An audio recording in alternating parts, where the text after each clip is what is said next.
I'll give them this one after the way they played the last week and a half against their schedule. So let's leave it out on the table for that. Not happy with the loss, but right. They went 7-5 in a 12-game stretch that really was going to define their season. I'll take that from them.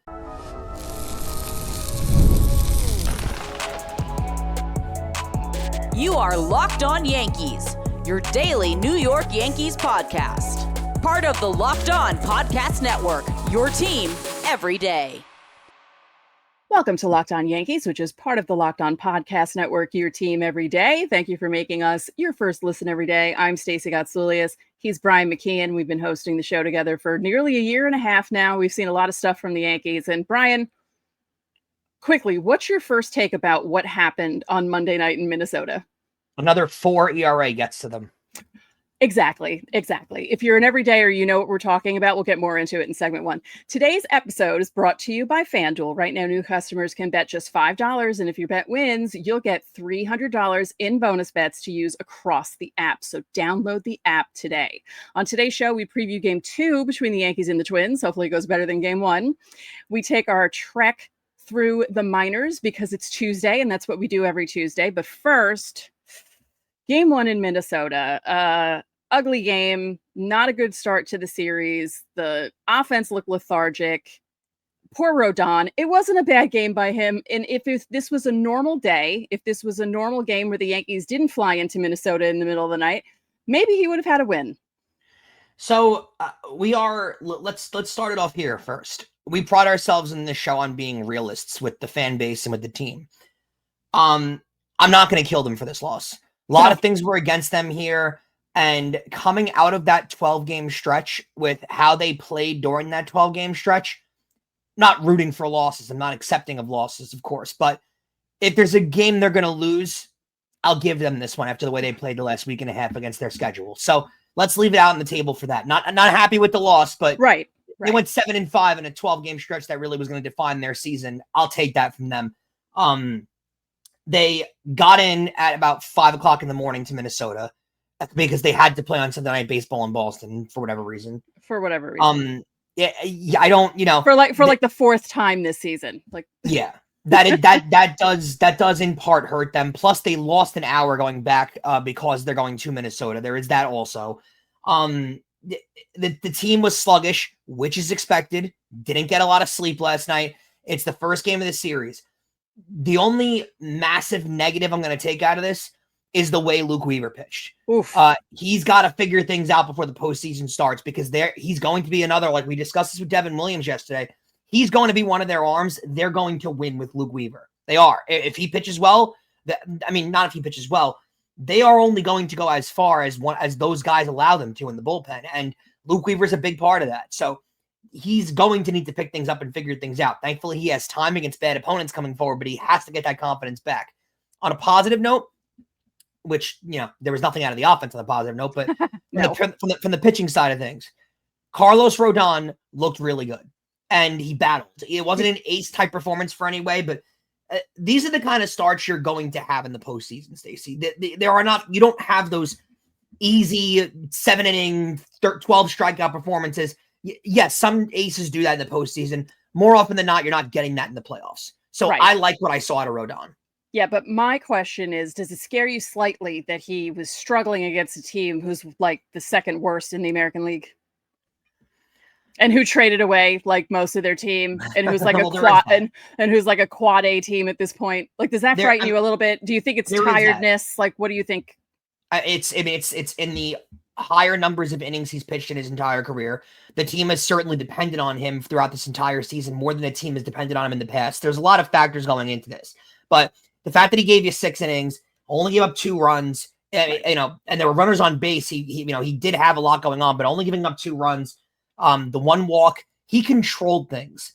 And that's what I'll take out of this start. Was it pretty? No. Was it against the major league lineup? No.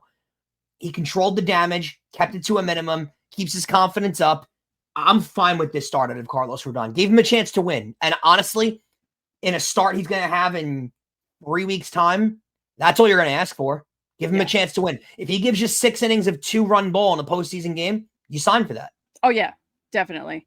So he had 4 strikeouts, which means he's at 190. He has 10 to go before he hits 200, right? He's probably going to have 2 more starts.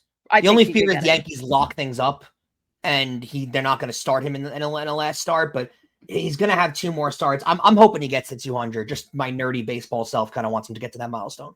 So let's pull the curtain back, because when we do the rundown, or at least when I do the rundown, because I'm a bit of a control freak. So in segment 1, when we do game recaps, I will do the pitcher first, then we'll do offense, and then we'll do bullpen, and we'll do everything that happens. So under offense, I said, what offense? Because there's no offense. And under bullpen, I said, what the hell happened? The last time I saw it was 2-0. I left to go to the bathroom, whatever. And I was like kind of walking around the house because I was just like, maybe they'll come back in the later innings. And then so you took a lap around your compound? Is that what you're saying? Yeah. And then the next thing I know, it's 7-0. And I was like, what the heck happened? It just felt like one of those it got away from them games. Like the game was over. It got away from them. Minnesota turned it on, and that was kind of it. Yeah. But I don't look at this kind of. Let's be. The offense wasn't scoring tonight. Like I got the decision to go with Weaver and Duvall. Like I understood that, because why not keep the game close with how bad Minnesota's been? Right. Who knows? Like anything could happen. Someone could get on base and some guy could just hit a ball and it could fly out of the park and they could tie the game, kind of thing. Yeah. But this is one of those losses that it is funny how narratives change in baseball, right? Because let's say they go 5-7 instead of 7-5 over the 12-game stretch, and then you drop game 1 to Minnesota. Yankee Nation's freaking out right now. Our video has 10,000 more views than it's going to have. Because people are going to freak out that they drop game 1 to Minnesota in a winnable series. The series is still winnable. Sure. They often beat up on Minnesota like crazy. Let's not forget the history here. They don't struggle in Minnesota particularly. Usually, right. They could easily still take 2 out of 3, and I wouldn't be that surprised if they did. So I don't want to sit here and you gotta give teams praise sometimes when they do get things done. And again, coming off Sunday Night Baseball, I think the Yankees have the most games I'd love to know this stat. It's either the Yankees or the Padres or the Dodgers, because it feels like the same 4 teams play on Sunday Night Baseball every week. Yeah. What team has the worst luck when it comes to going to a different time zone where it's earlier? It's got to be the Yankees. Going to an earlier time zone following Sunday Night Baseball and to play a game on Monday without an off day. Because the Yankees seem to, every time they play on Sunday Night Baseball, which is fairly often, they don't have an off day on the Monday. They always play on the next Monday, and they're always going on a trip following it. They're never home on that Monday. They're always going on a trip. And anywhere they go to the other side of the country, they're losing at least an hour. So the Yankees got into Minnesota at 5 a.m., but really they got into Minnesota at 6 a.m. on their clock because they lost an hour of time. And by the time, that's 5 a.m. landing, by the way. Right. That's not checking into the hotel. Exactly. That's not being in bed at 5 a.m. That's likely being in bed at 7 a.m. and then having to be up around 11 or 12 to go back to the ballpark. So you're really only getting 5 or 6 hours of sleep. Again, crocodile tears. These guys make millions of dollars. I understand. Right. Like, this isn't an excuse. This is just what happened. This is why they look so sluggish. Like, you know, I know people are going to say, well, they get paid to do this. It's just a game. You try. The human body is still the human body. Like, you're flying a couple of hours back in time. You get there late at night, early in the morning. You have to wake up to go to the ballpark to do stuff, but you're only getting about 4 or 5 hours of sleep. Like, I'm a normal person when I only have 4 hours of sleep. I want to die. So I can't even imagine what it would be like. I'd love to break this down one day, but like the whole process of, it's not like, because people think of it as well, the Yankees Red Sox game ended around 10:40 last night on the East Coast. So what's the issue here? But people don't realize the game ends at 10:40. You shower and the media door opens probably around 11:20, 11:25. Then the media is allowed in until midnight. Then you get on the bus. Well, the bus is getting loaded to the airport for midnight. Then you get on the plane. Then you sit at the airport for a few minutes. Then you get on the plane. Yeah, exactly. So you probably take off around 2. You land in Minnesota around 5, which is really 6 because you lost the hour. So your body clock is all messed up. You finally check in at the hotel, because I don't know if Minnesota's airport is in Minnesota, or if it's 20 miles out. But you're finally checking into your hotel around 7 o'clock in the morning. You're getting in bed. You're winding down. Now you're only getting a few hours of sleep. And I know they make millions of dollars a year. We're all aware of that. But the human body is still the human body. Whether you're a millionaire, billionaire, or poor, you're still tired when you're tired. Your body still reacts the way it reacts. So again, we're not making excuses here, but this is the reality of how the schedule kind of works for these guys. So they are exhausted, and it makes sense. They played a late game last night. That's why it makes more sense when they get the game at 1:00 on the Sunday. Right. But right. Yankees seem to never get that. Right. No, they have to be on ESPN when they play the Red Sox because, the world would end if that didn't happen. So let's just say this. Toronto beat the Rays on Monday night. So now the Yankees are 5 games back, right? Yes. And Toronto won their game too, which of course they did. I I just said that. well, no, because I'm saying because every time they show it on the yes bug, because they tend to show the little yes bug of the score, and Toronto's always down when they show it, and they like to show it to be like, look, Yankee fans, there's a chance here, Toronto's losing. Yeah, and then they'll tie it. In an instant, Toronto ties it. Yeah. And then they go into extra innings, and the Rays have a runner on first with a runner on third with 1 out. They move the runner from second, the ghost runner from second to third. They don't score him. And then they had runners on first and second with 1 out in the bottom of the 11th and did nothing. Yeah. And then the Blue Jays won. So the division is no longer in play. It's just not. The Blue Jays are not going to lose, and the Yankees are not going to take advantage when they do lose. So now they just need to win as many games as they can going forward until the end of the season, so the wild card series is a little easier for them. Yeah, the Red Sox actually didn't play on Monday, but game to half game because of the difference in amount of games played. So their Yankees are a game up. Right. You got to hold on and get that series in New York. Yeah, you have to, because otherwise you're in big trouble. All right, don't forget, subscribe to the channel, hit the like button on our videos, hit the notifications so you know when our videos go up. You can also join the Locked On Yankees Insiders Club. The link is in our description, both on audio and video. You get texts from us. You can text us questions, comments, and reactions to trades and signings. You also get top priority on FanMail Friday, which we do every week. We send out the lineups during the season, roster moves, and breaking news, so you don't have to check social media. And we have a new added perk. We have a private Discord where you can commiserate during the games with your fellow Yankee fans, and sure, it was a fun one on Monday night. There's a 14-day free trial. Coming up, we'll be taking our Tuesday trek through the minors next. You've probably seen a million ads for hair growth products and thought, sure, like that actually works. There are so many products out there, and it's hard to know which ones are actually going to do anything. And that's why you should give Nutrafol a closer look. Nutrafol is the #1 dermatologist recommended hair growth supplement brand trusted by over 1.5 million people. And it's not just the hype. This is a supplement clinically tested that targets the root causes of thinning and shedding with a proactive approach. The best part, it's easy. You take 4 pills with a meal, and there's no prescription needed. See thicker, stronger hair with less shedding in just 3 to 6 months with Nutrafol. For a limited time, Nutrafol is offering Locked On MLB listeners $10 off your first month subscription and free shipping when you go to Nutrafol.com and enter the promo code Locked On MLB. That's Nutrafol.com, promo code one word, Locked On MLB. And today's episode is also brought to you by Gametime. There's nothing like catching live baseball, the energy, the crowd, the chance to see your team in person, but actually getting tickets, that seems to always be the tough part. The queues, the login screens, the surprise fees, it takes all the fun out of it. And that's why I like using Gametime, the app that gives the advantage back to the fans. Gametime is fast, easy, and backed by the Gametime guarantee. You'll always get 100% authentic tickets delivered on time and at the best price possible. Plus, all the fees are included, so the price you see is always the price that you pay. And all the best parts, fees are always included. So you know up front, there's no surprises at checkout. It's so great that you don't have to deal with the nonsense of going through checkout and seeing your fees upgraded and everything. All at checkout, you see it all right up front. It's faster, it's cheaper, and honestly, it's less stressful than any other way that I've bought tickets. So download the Gametime app today, create an account, and use code one word LOCKEDONMLB for $20 off your first purchase. Terms apply. Again, that's promo code LOCKEDONMLB for $20 off. Swipe, tap, ticket, go. Download Gametime today. So every Friday, we do FanMail Friday, which you guys ask us questions. We answer your questions. Yankee related, baseball related, or personal life related. We don't care. Just ask us anything. And if you watch us on YouTube, this is how you ask us questions. You go to our channel's page. You click on the post tab, and you will see the latest post where I say, leave your FanMail Friday question here. I tell you the deadline. It's Thursday, 5 p.m. Eastern Daylight Time. So get those questions in as soon as you can. It's time for all of your favorite segment of the week besides FanMail Friday. It's Stacy's Tuesday Trek through the minors. Yes, so we only have 2 teams left to talk about. Everyone else's season is over. So Scranton has 1 week left before the playoffs. Their last regular season day is September 21st.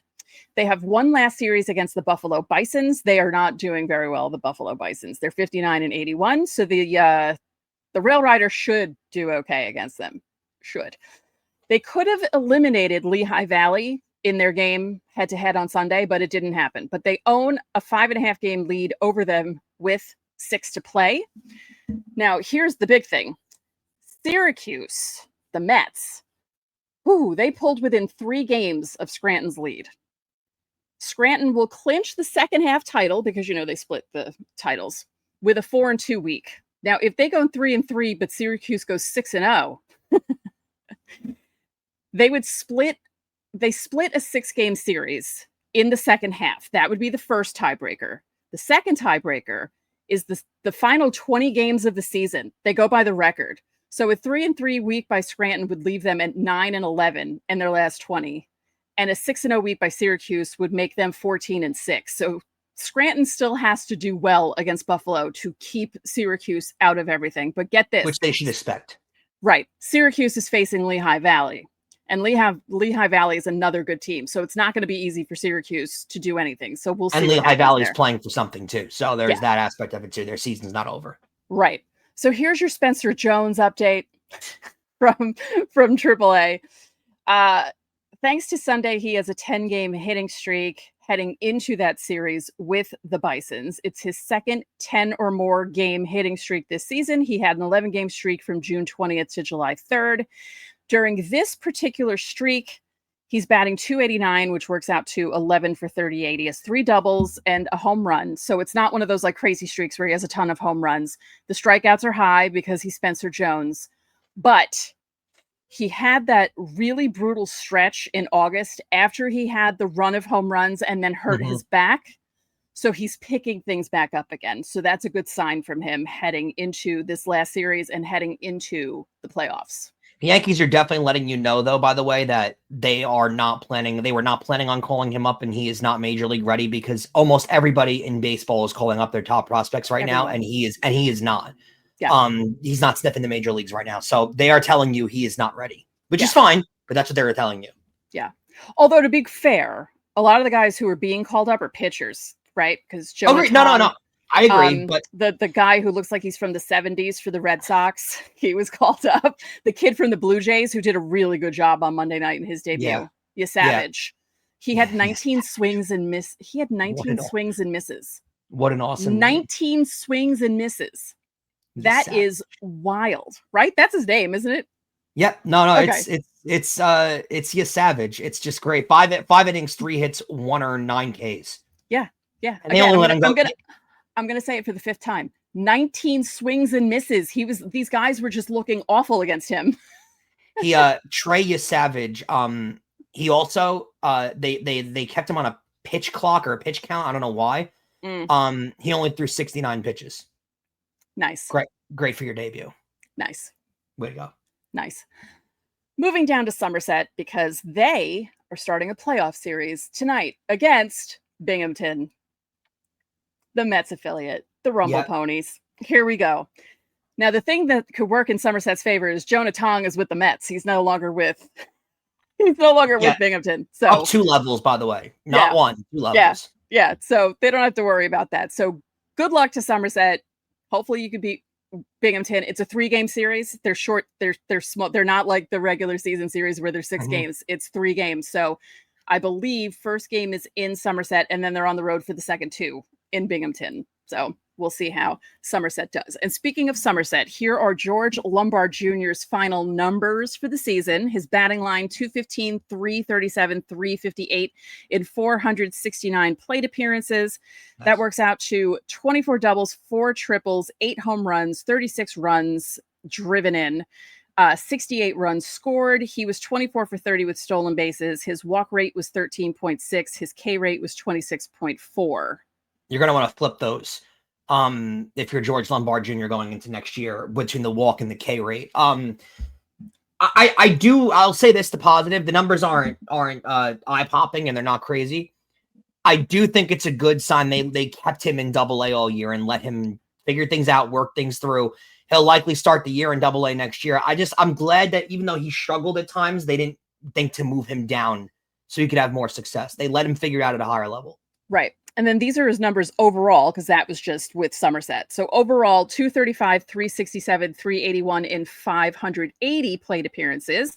So 32 doubles, 5 triples, 9 home runs, 49 ribbies, 90 runs, 35 for 43 stolen bases. Again, 15% walk rate, so a little better overall. And the strikeout rate is slightly lower at 25.2%. But the people who watched him daily were encouraged. And remember, he's 20 years old. He turned 20 in June. He should be worrying about his junior year of college classes coming up. Yeah. So he's playing Double-A baseball. Right. To the people who wanted him to come up, replace Volpe, it's not happening. He's still way too young for that and inexperienced for that. He needs to probably start the year in Double-A and then work his way up to Triple-A, and maybe you'll see him in 2027. I would say right now that's probably the ETA. It might be 2028 at this point. Yeah. I will say this though, as a 20-year-old going into a big off season for him, they're probably going to put him on some kind of weight program or something like that. I don't know if he weighs right now. I can guarantee you coming into spring training, he's probably going to have 5 or 10 more pounds of muscle on him. Yeah. They're going to put him on some kind of program throughout the off season. He is pretty, he's not tiny, but he's not a smaller statured guy though. They're going to want to put some muscle on him as he grows into his adult body. Yeah. All right. So that is your trek through the minors. Again, only 2 teams left. And if Somerset can't beat Binghamton, then only 1 team will be left for our Tuesday trek through the minors next week. We're almost there. Happens. The off season is quickly approaching. Yeah.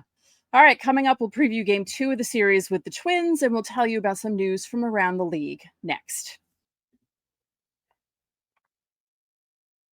The NFL season is here, and FanDuel is making sure that you're ready for kickoff with a can't-miss offer. Right now, new customers can bet just $5, and if your bet wins, you'll get $300 in bonus bets to use across the app.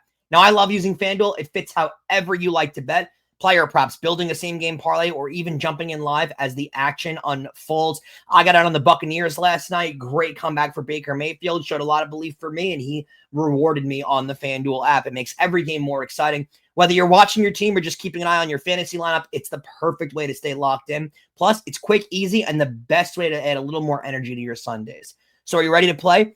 Download the FanDuel app today now by visiting FanDuel.com to get started. It's FanDuel.com to place your first $5 bet. And guys, good news. Not only do we cover your team every day, but we're also giving you instant episodes after every single game. Check out the Locked On Yankees postcast. It's hosted by Jay Berman, and it appears right here on the Locked On Yankees podcast feed. It is also streaming on our YouTube channel. Get rapid reaction, all the biggest moments with the Locked On Yankees postcast. Stacey, we head to game 2 later tonight. 7:40 start once again on Tuesday night. It'll be a yes game as well. Zebby Matthews will go for the Minnesota Twins. Lucky the Yankees got here. Not a 4 ERA. It's a 5 ERA. They tend to hit those guys this year. 4 is no. 5's yes. He's 4-5 with a 5.06 ERA. So my thought is the Yankees probably try to get his ERA into the 4s, and then they won't hit him. What's it doing in this game? He'll go up against Cam Schlittler, who's 3-3 with a 3.05, but has pitched really well as of late. Interesting opportunity here for Cam Schlittler to shove potentially in against a weak lineup where the Yankees would like to get a win and even this series. Yes. It would also be really nice for the Yankees to actually hit a guy with a 5.06 ERA. We'll see. You're asking a lot there. I know. But they'll get back. But they'll get back after the game in Minnesota. They'll get to sleep a full night's rest, and it's a little bit better for them in this case. Yeah. Do you think that some of the chirping will carry over into Tuesday's game, meaning the chirping that the Yankees were doing with the umpires? I mean, it happens. This is why, though. This is why the Yankees don't get calls, right? Because it's gotten around the league now at this point where all they do is complain to umpires. It's all they do as a team. The manager doesn't stop. The players don't stop.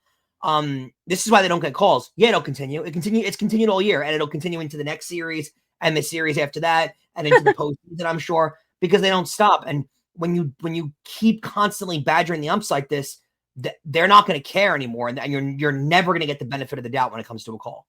Right. It's going to be great. So this first item from news around the league, I know he's an Astro, and I shouldn't feel bad, but I actually feel bad for Yordan Alvarez because he was hurt for so long. He comes back, and they hurt him, and he was doing well, everything seemed okay. Yeah. And then he hurt himself again, crossing home plate in the second inning on Monday. Didn't look good. He was having trouble getting down the dugout stairs. Needed help, yeah. It was bad. So needed help getting off, and they announced the injury that he wouldn't return to the game instantaneously almost, which is never a good sign. Right. And they are pending imaging. We just did a sponsor in the last commercial break for FanDuel. And if you're the betting type, I'd look at the market right now for Astros to miss the postseason. There is just too much going on there. They're not consistent as a team. That magic is not there anymore. They don't have that ace pitcher. Valdez has not been great for them. He got lit up on Sunday.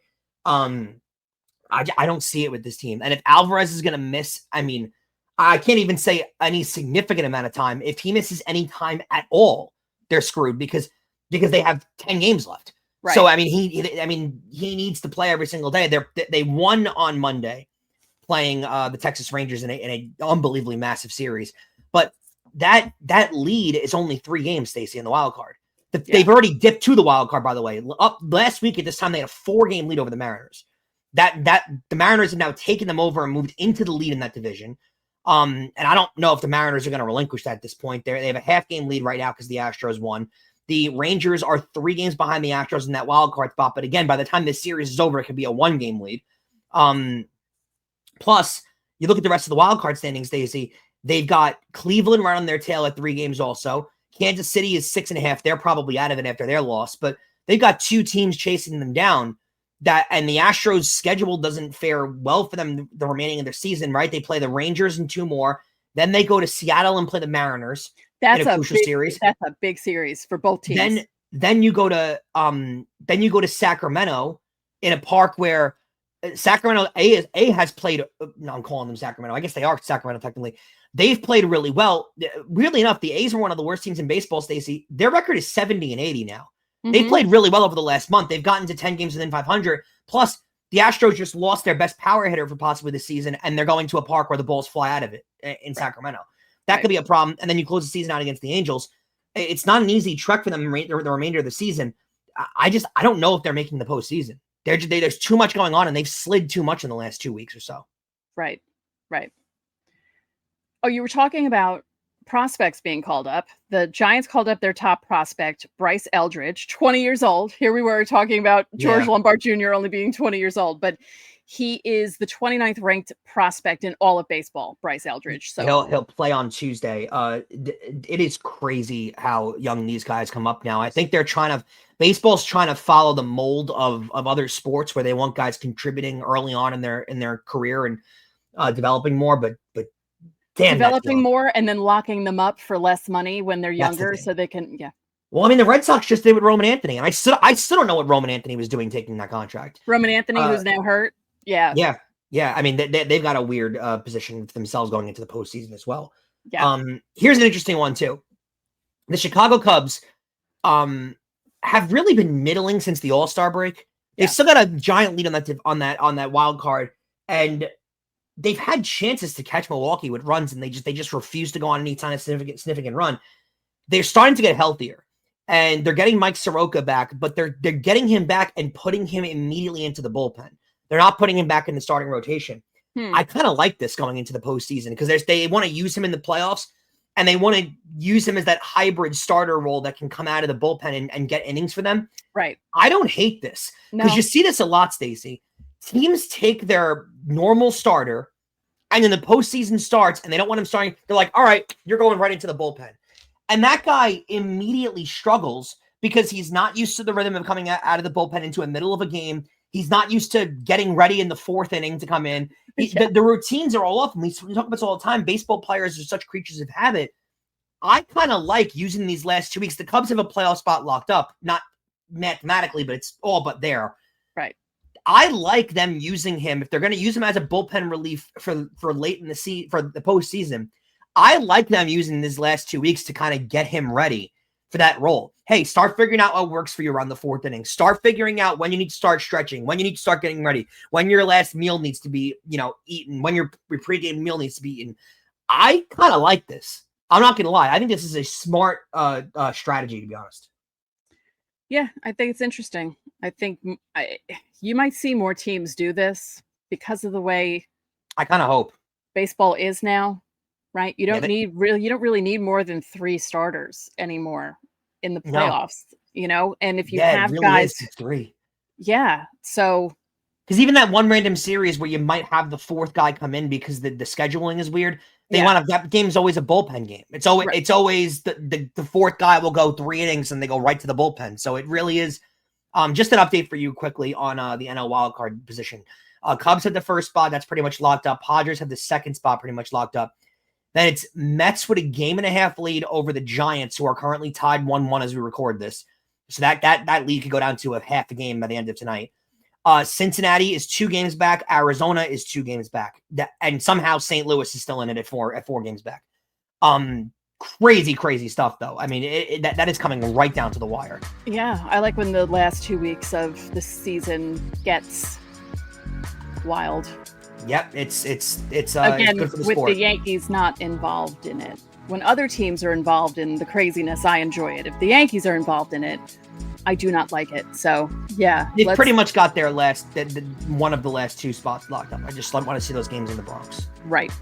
Thank you for making Locked On Yankees your first listen today. For your second listen, find the all-new Locked On MLB Game Night. Every game, every night until a World Series champion is crowned. Get local analysis on a national scale. You can find MLB Game Night on Locked On MLB on YouTube or wherever you listen to your podcasts. So that'll do it for this edition of Locked On Yankees. I'm Stacey Gotsulias. And I'm Brian McKeon. We'll catch you guys tomorrow.